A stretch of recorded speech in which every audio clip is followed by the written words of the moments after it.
Hello friends, कैसे हैं आप सब। उम्मीद है कि आप सभी स्वस्थ होंगे और अपना बहुत अच्छा ध्यान रख रहे होंगे। आज के इस वीडियो में हम बात करेंगे बच्चों से रिलेटेड जो एंटीबायोटिक सिरप है उसकी संपूर्ण जानकारी देखेंगे। जो लोग भी चैनल पर नए हैं या पहली बार आए हैं तो उनसे रिक्वेस्ट है कि चैनल को सब्सक्राइब कर लीजिए ताकि आने वाली जो भी वीडियोस हैं वो आप तक आसानी से पहुंच सकें। आज की इस वीडियो में हम बात करेंगे एजिथ्रोमाइसिन सिरप की। एजिथ्रोमाइसिन सिरप एक एंटीबायोटिक सिरप होता है जो कि डॉक्टर के द्वारा बच्चों में प्रिस्क्राइब किया जाता है। बच्चों में किसी भी तरह का बैक्टीरियल इन्फेक्शन हो, जैसे नाक का इन्फेक्शन है, नाक में अगर बैक्टीरियल इन्फेक्शन हुआ है, एलर्जी है, नाक बह रही है, ठीक नहीं हो पा रही है। इसके अलावा कान का इन्फेक्शन है जिसमें कि दर्द सूजन से रिलेटेड कान में बहुत अधिक पेन होता है, तो उस बैक्टीरियल इन्फेक्शन को ट्रीट करने के लिए ये सिरप दिया जाता है। आँख का बैक्टीरियल इन्फेक्शन है, आँख में रेडनेस हो जाना, तो आँखों से रिलेटेड समस्याओं के लिए इसे बच्चों में प्रिस्क्राइब किया जाता है।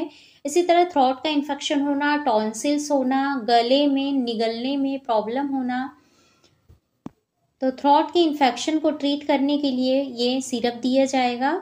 लंग्स का इन्फेक्शन होना जैसे सीओपीडी है, अस्थमा है, इसके अलावा निमोनिया है, तो सभी तरह की समस्याओं को ठीक करने के लिए इसे प्रिस्क्राइब किया जाता है। स्किन से रिलेटेड जो बैक्टीरियल इन्फेक्शन होता है, ये स्किन डिसीजेस हैं तो उनमें इसे दिया जाता है।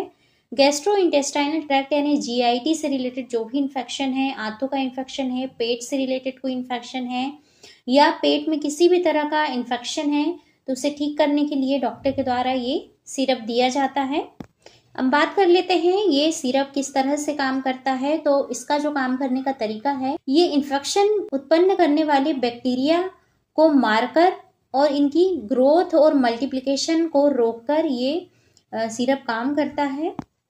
इस सिरप का उपयोग कई अन्य तरह के डिफरेंट इन्फेक्शन को ट्रीट करने के लिए भी किया जा सकता है, जैसे ब्लड का इन्फेक्शन है, ब्रेन से रिलेटेड इन्फेक्शन है, इसके अलावा हड्डी का और जॉइंट से रिलेटेड इन्फेक्शन है। अगर हड्डी में किसी तरह का इन्फेक्शन हुआ है, सूजन आ गई है जॉइंट में, तो उससे रिलेटेड अगर बैक्टीरियल इन्फेक्शन है उसे ठीक करने के लिए भी ये सिरप दिया जा सकता है।